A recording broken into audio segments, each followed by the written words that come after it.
Assalamualaikum warahmatullahi wabarakatuh. Saya Alifia Marta Sulisteni dengan NIM 1831347 ingin menjawab pertanyaan dari tugas yang diberikan terkait manajemen investasi dan penilaian rencana investasi syariah.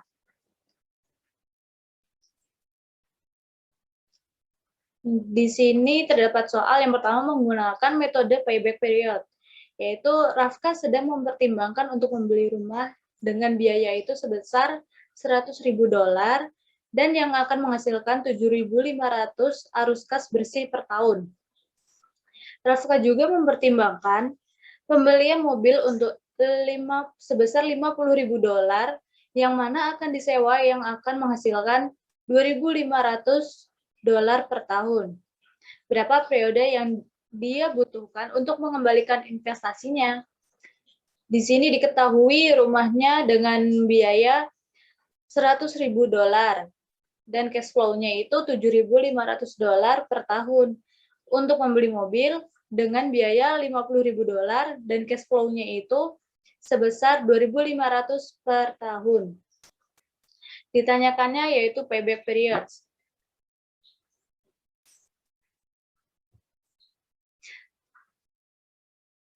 Payback period-nya ini menggunakan biaya yang dijumlahkan dari semua biaya rumah dengan mobil dijumlahkan, yaitu sebesar $100.000 dijumlahkan dengan $50.000 sama dengan hasilnya itu $150.000. Dan cash flow-nya itu $7.500 ditambahkan dengan $2.500 dari mobil tadi sehingga didapat sebesar $10.000. Payback period-nya itu $150.000 payback period sebesar $150.000 dibagi dengan $10.000 sehingga didapat 15 tahun. Jadi, periode yang ia butuhkan untuk mengembalikan investasinya dalam jangka waktu 15 tahun.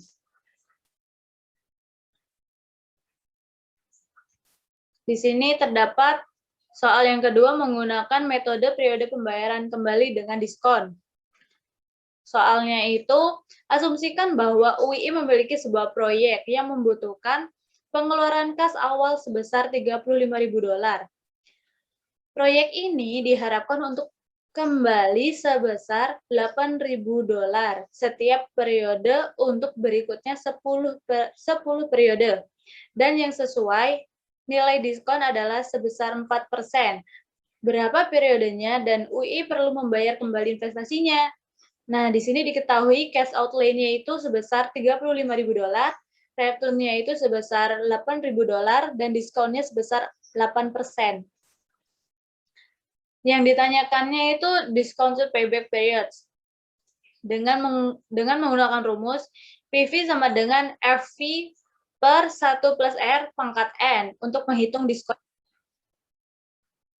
Nah, di sini sudah kita hitung dari tahun pertama sampai tahun ke-9.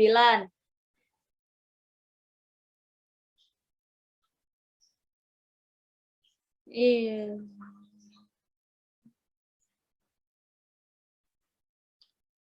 Nah, sehingga didapat angka yang negatif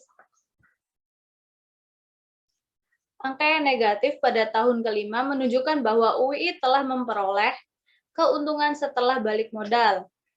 Waktu yang dibutuhkan UII untuk memperoleh break-even point pada investasinya, yaitu tahun keempat dijumlahkan dengan nilai investasi tahun keempat dibagi dengan diskon tahun ke-9. Nah, di sini tahunnya itu 4 dan nilai investasi tahun keempatnya itu sebesar 5.960,84 dan dibagi discounted tahun ke-9 sebesar $5.620,69 sehingga didapat hasilnya $5.000 5.060. Jika kita bulatkan menjadi 5,06 tahun. Jadi, waktu yang dibutuhkan UI perlu untuk membayar break-even point pada investasinya dalam 5,06 tahun.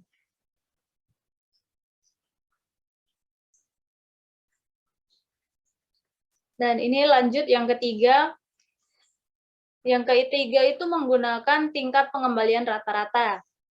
Di mana soalnya itu seperti investasi dalam real estate diharapkan menghasilkan pengembalian sebesar $42.000 pada tahun pertama, dan tahun keduanya itu $62.000, tahun ketiganya $76.000 jika investasi awal adalah $500.000. Jadi berapa pengembalian rata-rata per tahunnya? Diketahui, investasi dalam real estate diharapkan menghasilkan pengembalian berturut-turut. Tahun pertama $42.000, tahun kedua $62.000, tahun ketiga $76.000. Dan investasi awalnya itu sebesar $500.000. Yang ditanyakannya itu adalah berapa pengembalian rata-rata per tahunnya? Nah, mari kita jawab. Nah, di sini terdapat total ekspektasi pengembalian investasi real estate selama 3 tahun. Tahun pertama ditambah dengan tahun kedua dan ditambahkan lagi pada tahun ketiga.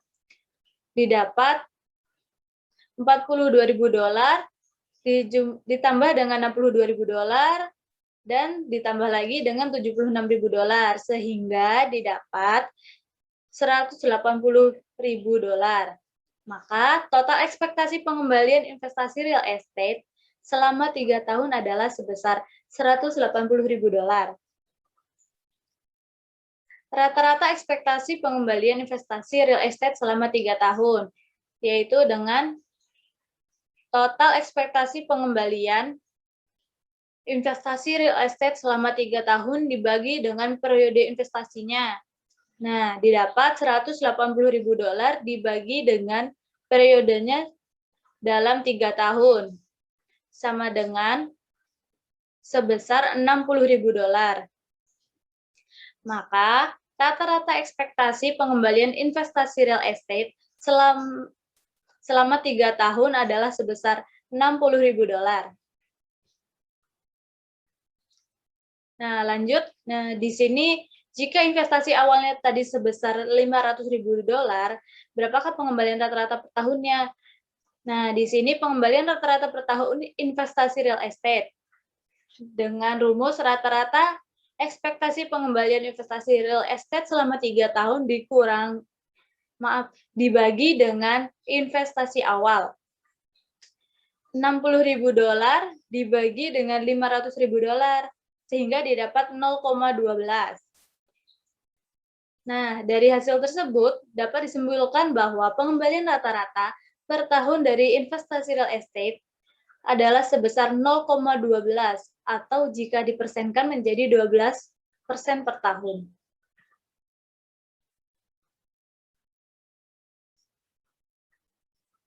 Nah, di sini yang keempat dengan nilai bersih sekarang atau biasa disebut juga dengan NPV, yaitu Net Present Value.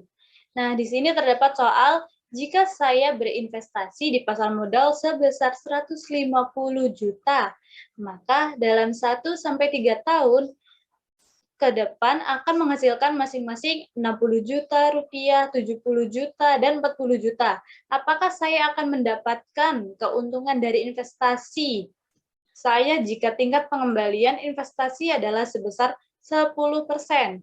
Nah, berapa besar keuntungan tersebut? Nah, mari kita ketahui. Di sini diketahuinya itu saya berinvestasi di pasar modal sebesar 150 juta rupiah. Atau ini di mana artinya nilai hari ini dari uang tunai yang akan diinvestasikan. Nah, di sini terdapat keuntungan investasi atau NCF-nya itu selama 3 tahun berturut-turut adalah sebesar tahun pertama 60 juta rupiah, tahun kedua 70 juta rupiah, dan tahun ketiga 40 juta rupiah. Nah, di sini yang dapat kita ketahui yang ketiga itu tingkat pengembalian investasi sebesar 10% dan periodenya dalam 3 tahun. Yang ditanyakannya adalah, apakah investasi akan menguntungkan saya dengan tingkat suku bunga 10% dan berapa besar keuntungan tersebut? Nah, mari kita jawab.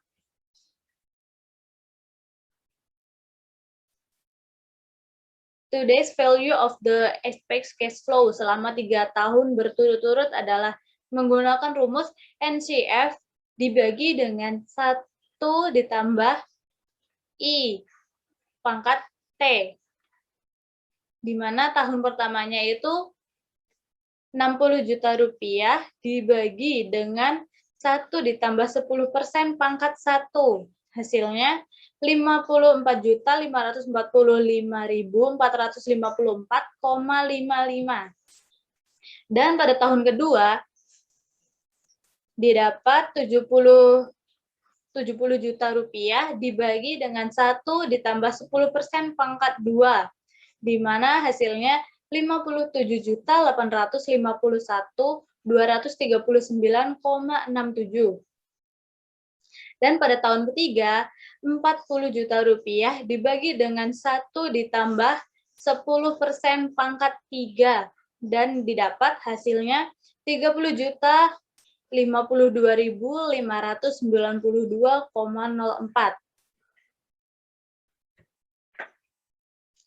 Nah, di sini terdapat total today's value of the expected cash flow atau nilai arus kas yang diharapkan pada hari ini selama 3 tahun.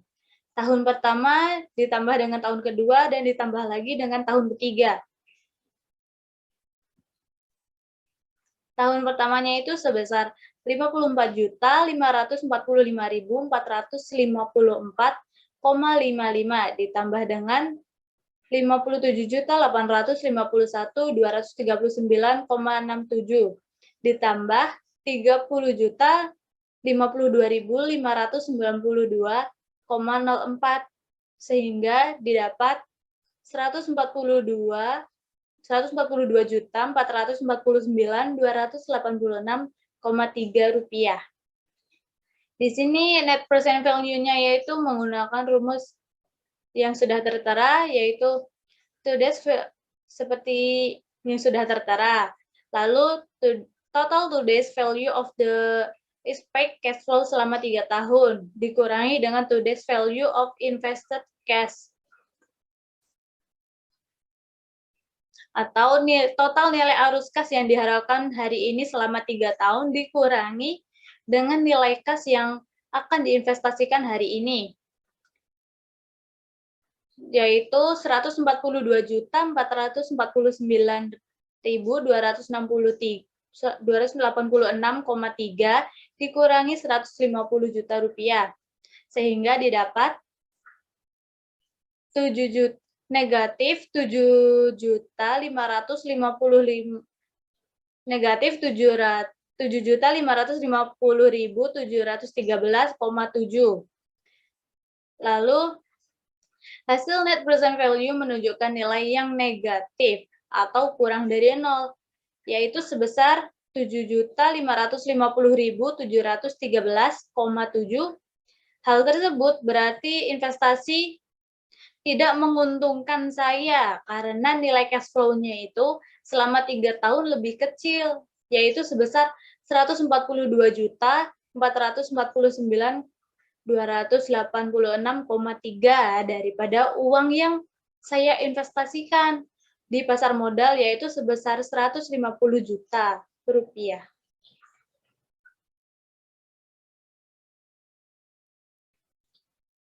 Dan di sini yang kelima, menggunakan tingkat pengembalian internal. Terdapat soal sebuah perusahaan mempertimbangkan untuk berinvestasi sebesar 200 juta rupiah tanpa sisa aset jika arus kas adalah 50 juta rupiah per tahun selama 5 tahun dan tingkat pengembaliannya yang dibutuhkan diasumsikan mencapai 10%. Berapa IRR Apa yang kesimpulan Anda? Diketahui investasinya itu sebesar 200 juta rupiah, cash flow-nya 50 juta rupiah, dan N itu kurun waktunya dalam jangka waktu 5 tahun. Yang ditanyakannya itu berapa IRR jika return-nya 10%. Nah, terdapat asumsi rate of return 7%. NPV sama dengan cash dalam kurung cash inflow dikali rate of return tutup kurung dikurangi initial investment. Sehingga didapat 50 juta rupiah dikali 4.100 dikurangi 200 juta rupiah. Menjadi 205 juta rupiah dikurangi 200 juta rupiah. Sehingga didapat hasilnya yaitu sebesar 5 juta rupiah. Nah, di sini terdapat asumsi rate of return dengan menggunakan 8%. NPV-nya menggunakan rumusnya sama. Cash inflow-nya itu 50 juta rupiah dan rate of return-nya itu 3.993 dikurangi dengan initial investment-nya sebesar 200 juta rupiah. Sehingga 199,650 juta rupiah dikurangi 200 juta rupiah. Didapat hasilnya negatif 350.000. Dan di sini yang terakhir asumsi rate of return menggunakan 1%. Rumusnya juga sama saja, yaitu cash inflow dikali rate of return dikurangi initial investment. Didapat 50 juta rupiah dikali 4.853 dikurangi 200 juta rupiah. Nah, di sini sehingga menjadi 242.650.000 rupiah dikurangi 200 juta rupiah. Sehingga hasilnya itu menjadi 42.650.000 rupiah. Karena NPV-nya itu mendekati 0, yaitu 5 juta rupiah dan negatif 350. Maka tingkat pengembaliannya internal harus antara 7-8%.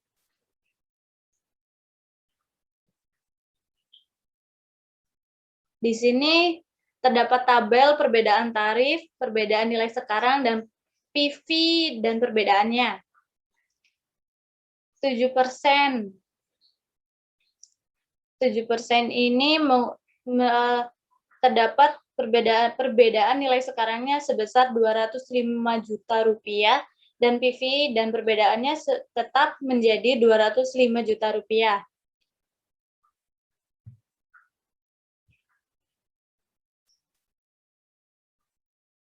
Dan di sini yang 8% 199.650.000 menjadi 200 juta rupiah didapat dari hasil NPV rate of return 8%. Perbedaan nilai sekarang pada perbedaan tarif 1% didapat dari perbedaan tarif 7% sebesar 205 juta rupiah. Dikurangi tarif perbedaannya 8% sebesar 199.650. Sehingga hasil perbedaan nilai sekarang dengan perbedaan tarif 1% sebesar 5.350.000. Dan PV dan perbedaannya pada perbedaan tarif 1% didapat dari tarif 7% sebesar 205 juta rupiah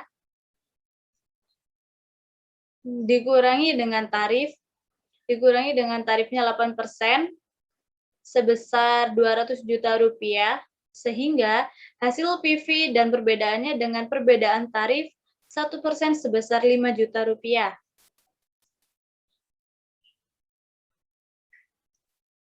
Di sini IRR-nya sama dengan 7% ditambah 5 juta rupiah dibagi dengan 5.350.000 rupiah dikali 1%, sehingga didapat 0,0793 atau jika dipersenkan menjadi 7,93%. Lalu, sehingga nilai RRR atau required rate of return-nya sebesar 10%, nilai internal rate of return-nya sebesar 7,93%. Jadi, nilai IRR lebih kecil daripada RRR, maka keuntungan lebih kecil daripada cost of borrowing.